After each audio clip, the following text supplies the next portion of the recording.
Bezrat Hashem, Pasuk Vav.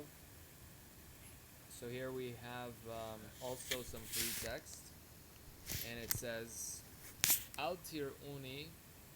Well, I'll read the verse first. Al tiruni she'ani shechar horet, sheshezafatni hashamesh, bnei imi niharuvi, samuni notera et hakeramim, karmi sheli lo natarti.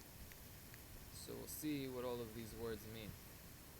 So the pretext, Rabbi Yosef is saying, Amarat Knishta di Israel kol kovel amemaya, said Knesset Israel, the collective of all of Am Israel together, like the essence, I guess, what are they saying to the nations of the world, to all of the 70 nations? Kovel, yeah, like opposites. Kovel, right, opposite them. There's many words for that. Nimul and Neged is Kovel, is sometimes the Targum. We have to see, obviously, to nuance what's all the difference. So it says, Al tiruni she'ani shechar choret. Lo tivzunyati. Do not disgrace me. Al de'ana kedira minchon. She'ani shechar choret, that I am blackened. Al de'ana kedira minchon, that I am blackened by you. Meaning in the exile, learning from their ways, doing their deeds. Don't disgrace me that I became blackened by you. Why? Sheshezafatni hashamesh. Literally, that tanned me did the sun. So al de'avdit ke'ovdechon, because I did your actions, I learned from you and I did your actions. Unfortunately, it wasn't the other way around. They didn't learn from Am Yisrael, so that's always the danger. But it says al de'avdit ke'ovdechon, because I did like your actions, uskedif, and I bowed down, lay down flat, l'shimsha u'lesihara, to the sun and to the moon. Again, and people who tan, exactly, and people who tan are called sun worshippers because they like lie down flat. I mean, they're not worshiping the sun, of course, but that expression in them. But literally here, people used to worship the sun and the moon and all these kinds of concepts, masculine, feminine.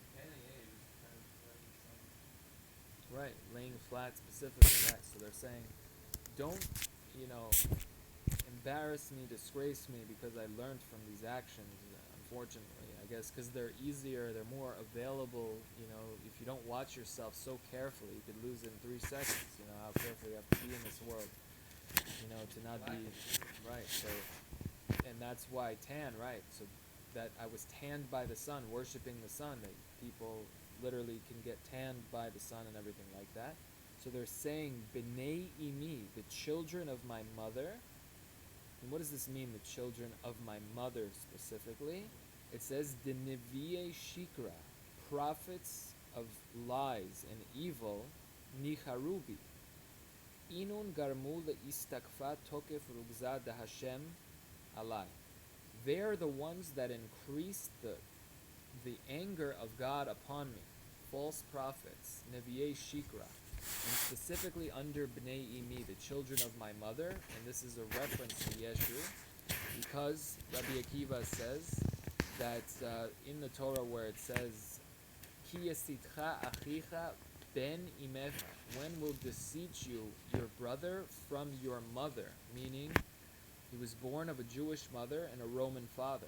So they're saying specifically ben imi, the children, the son of your mother, meaning he had a mother from Am Yisrael, and so these are referring to the false prophet, or any false prophet, has v'shalom, says things that simply go against the Torah and go against good and go against sanity, go against anything good and holy, essentially. So they're saying that because of these false prophets, nicharubi, their teachings and their preachings, and whatever they do, they garmu, they caused le'istekafa, tokef, might and strength. They caused to increase strength in the tokef rugza. Right, nicharubi means they caused Hashem to be angry with me. Nicharubi, I don't know how to, just based on the Targum, that basically they're saying because of these false prophets, they caused this increase of divine anger towards me. because yeah, right. You're telling me that Yeshua is directly referenced in this book, right? In this song? Like, what was his merit that he had? Well, no, it's not a merit, and he's not mentioned by name specifically. His name Yeshu signifies Yimach Shmo V'Zichro, like also as I heard from sages say. And again, it's the saddest, one of the saddest stories in the Talmud. Even to be used as like an example of what not to do. That's why it's in the Talmud. But that's exactly. That's still that's a person. That's life. That's a human. That's some But the, his experience. That's his but life. he did a lot of evil in the world. Assuming that it is him, even who started Christianity, we just see what evil spawned from these things. I mean, It wasn't him who did it. It was people who learned again, from him, but or if followed he's him. the one who inspires somebody to kill, whose fault Oh, is yeah. that? If it's, I don't know, but that's again, that's blaming the gun. Now it's like it's blaming the source of evil. It's blaming who caused you to do that, who motivated you and misled you to such a degree that you think that God desires you to raise a weapon at an innocent civilian and dare claim, convert or die, or dare say, if you don't submit, I'm going to kill you here. God forbid. These evil notions, they destroy the whole concept of Hashem Melech. Because Melech is only by the will of people, and no, but if it's by force. Yeshua in the Talmud spawned that. No. What do you mean? Yet the Where does Talmud is simply, again, the recorded teachings. They discuss everything. Amongst them is Yeshua, he's discussed there, and they tried to censor it in different places, so thank God the different sages preserved the information. But Yeshua is referenced, and what he did. I mean, again, it was a huge misunderstanding, but once he was hurt, he decided to take revenge. It was due to a huge misunderstanding, but he did serious damage. If you think about how deadly what happened really is, because Yeshu was one of the students of the sages, Rabbi Yoshua ben Perachia. He learned from him. He went with him to Egypt, meaning he was like his disciple, like literally. He went wherever his teacher went. And again, due to that horrible misunderstanding, beyond the scope of this video maybe right now, but he lost his way and he started to do evil, and he violated open rules of the Torah, and he violated them publicly. But not only that, he brought people down with him. He taught them things that go against the Torah, and the first Christians were Jews. The first Christians were parts of Am Yisrael. It's crazy how it flips like that. Again, the first Jews were Christians. Or Right, not so- Christians, but like, again, so they say- conceptually Christians. So they say about who he is, again, because he's born of a Jewish mother and a Roman father. He was born a mix. He was already born with these two different influences as one being, and that's what Rabbi Akiva says, that the symbol tzadi, the dark side of a tzaddik, right? Tzadi is normally used for tzaddik, but the dark side of a tzaddik is someone who uses powers in an evil way. So it says, why does the tzaddik have two heads? Because this is Yeshu HaNotzri, that he grabbed hold of two different heads of Rome and of Israel, and he tried to fuse them together, and mixing in the pagan teachings with monotheism to lure the pagans, to try to lure Am Yisrael into this new religion, which is based on him being hurt by the religion due to a misunderstanding, and making a mockery of the religion, accusing God of the three worst sins of idolatry, adultery, and spilling blood. And not in that order. Spilling blood may be the first, but all of those three, the presence of one of them usually has one of them signifies the presence of the others. They're all really linked, but basically what Yeshu, assuming it is him, what he accused God of doing, again, this pagan idea that God is some old grumpy grandpa, lonely guy up in the sky, and he's just angry, the Zeus god, who's just like, you do one thing, he's going to send down a lightning beam and zap you, has v'shalom, and all these kinds of things. Not only that, but he goes and he impregnates a married woman, which is adultery. She's married to Joseph in the story, and so impregnating a married woman, which is adultery, then, being a hypocrite too, telling Abraham, don't slaughter your son, right? This is an abomination, and the whole purpose of the Akedah was to teach the world that God does not desire child sacrifice, this most horrible practice. And so they're going to say that God goes back on his word and sacrifices his only son, has a son and sacrifices him. Has v'shalom. Like, he made a joke out of the religion. They don't know it as such. They're taught in whatever way they're taught from when they're little kids, and they just simply love But Yeshu. he's not the one who said anything about sacrificing. You're saying he accused God of that? No. Yes, because he's saying that this is the plan of humanity. This is the plan of God. Like, God, that's their phrase, that God loved the world so much that he gave his only son to be sacrificed for the sins of humanity. It's Which like son? him, Yeshu. Okay, Yeah. so what do you say? Like, how He's saying that I am basically, how is he but accusing? he's also saying the idolatry that I am God in the flesh, that I am God on earth. And he's saying that there is no path to God except through me. You have to go through me. Yes, I you am. said this? Yeah. Again, In the Talmud, No. That's what I'm concerned about. I'm talking about from our scriptures who Yeshu. well, again, it's very hard because a lot of it was censored. We have certain parts that we could go through in a different video, but Absolutely. the point is that what they're referencing here and what Rabbi Akiva is teaching, Yeshu was, again, the dangerous thing is because he was a student of the sage who flipped to the dark side, who flipped to evil. He was a genius who flipped to evil. He was actually probably able to do those miracles, in effect, change in the physical realm. But that, again, that doesn't mean you're a prophet of God. We know that Paro called... You're a servant of God. No, it means that you know how to manipulate nature. It means that you know secrets of reality, and now you're using it for your own benefits and whatever it is. We know in Paro in Egypt that there was black magic. That doesn't mean Paro was a prophet of God. The fact that he knew black magic and could also perform somewhat these different miracles that he was doing, or manipulations of nature, or whatever it is. So basically, he could have had actually done these miracles, and that still doesn't mean that you're a true prophet. It means that you know things. It doesn't mean that you're a prophet of God. Again, even the lowest Amongst the sages, right, Amongst was the able sages to could bring the bring dead back to life, that back to life. as Antonino said, absolutely. So, but basically, yes, it's a very harsh lesson, and again, why it's recorded in the Talmud. It's not this book of like nice little stories. It's the realest thing. It says about every situation that you could imagine and can't even imagine what is discussed, and all these kinds of concepts. Again, why Unkelus, what he asked his uncle Titus, and he said to him, their mitzvot are too many, you'll never be able to fulfill them. There's just too much. There's so many things.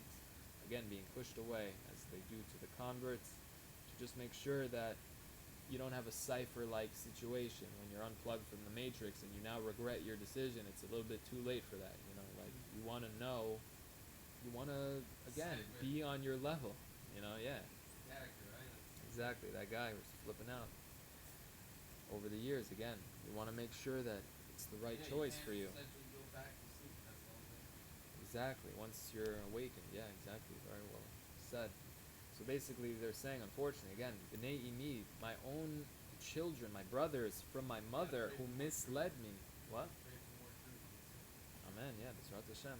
Yes, So they're saying that because these false prophets, that they teach the people, right, Nicharubi, they caused an increase in the divine anger in me, towards me, meaning, and what did they do? Samuni notera et hakerami. They placed me literally to watch over or to guard the vineyards. Kerem is a vineyard, karamim in plural, but kerem, we'll see, is a books that vineyards are planted in rows, and if you look at a Torah scroll, all the lines are in perfect rows, and that's considered also like a kerem, visiting the fields, the vineyards, like seeing it beautifully laid out and everything. So it says, what does it mean, samuni? They placed me, notera, linsor, to watch over, guard the keramim, the vineyards. So it says, ve'alfuni, and they taught me, face to face. Again, these preachers, these false prophets, wherever they're prophesizing in the streets, lemiflach leta'avatchon. They taught me to serve their idols and their lusts and their mistaken ideas. Ta'ut and ta'ava in the word ta'avatchon. So you have a mistake Their mistaken logic, mistaken ideology that simply goes against the Torah, goes against good, goes against good, has v'shalom, They taught me to worship and do these depraved acts, ulahalcha benimusehom, and to go in their paths and in their ways and learn from them. Karmi sheli, but my vineyard, lo natarti, I did not watch over. Ulemarei alma, and to the master of the universe, dehu elahai, that Hashem, the Torahs, the giver of the Torahs, Hey Vav Aleph, Kamishachim Sheitur Avav Shisha Sidrei Mishnah Aleph is the Talmudim that unite the two halves. That to the master of the universe who gave the Torahs, that the Torahs is Elokai, that is my power, my nature, that through the Torah, through prayer, that these things actually affect and change my nature. But so Karmi Sheli, my vineyard, to the master of the universe and to Hashem's Torahs, which is like beautifully laid out, written like a vineyard. Karmi Sheli, lo natarti. Lo plachit, I did not serve. Velo azlit benimusoy, and I did not go in Hashem's ways. Velo natrit yat pikudoy, and I didn't guard Hashem's mitzvot. Beyat orayafe, in plural. And Hashem's Torot, in plural. So they're saying, this is what happened. The prophets taught them to do these evil things. They taught them to serve their idolatries from a young age. They get there first. They teach them all these things first. They ruin your mind, kind of, has v'shalom. Right, and Karmi Sheli, they don't give you a chance even to Karmi Sheli, my own vineyard, that Hashem, who is my God, who cares for me, and all these kinds of things. I had no idea even, probably, that Hashem exists, has v'shalom. It says, I did not serve and I did not go in Hashem's ways. Yeah, once you see the truth, everything else, hopefully, again, why atheists are smart to a degree, who see the fact that, I do have a chapter, atheists are smart, in the book, because, also the rabbi said, I'm also an atheist when it comes to such ideas, such a God, if only they were shown the real deal, what the real definition is that simply, but again, because of what they're shown, of course they reject that. Thank God that they're smart. God is not some old dude damning you to hell and up in the sky, sending laser beams. Not Zeus. There's no Zeus. Definitely does not exist. Exactly. They know for sure that does not exist. They know for sure that anyone who says God is great before they kill people this God is a fake, evil God and a fake idea. They denounce the modern idea of God, but what we're taught in the world, when it comes to like a scientific thing, it becomes like, you're trying to do this, and that whole side of God, what it actually is, the whole oneness and time. Right, that Hashem is infinite, Hashem is one, male and female, not some creepy thing. There's no such thing as people marrying God. God is perfect and one, doesn't need to have us, doesn't want to have us. We can't harm God. Hashem is infinite. All these kinds of concepts, like the real deal. Absolutely. It makes total sense that they don't believe in that. Right, they reject stupidity, they reject evil, they reject these kinds of things. Smart people, thank God that they have that clarity to be able to do that. And not just follow along. Exactly, that God does not exist. Alright, so that is this Pasuk Vav, Bezrat Hashem. We will see you in the next one.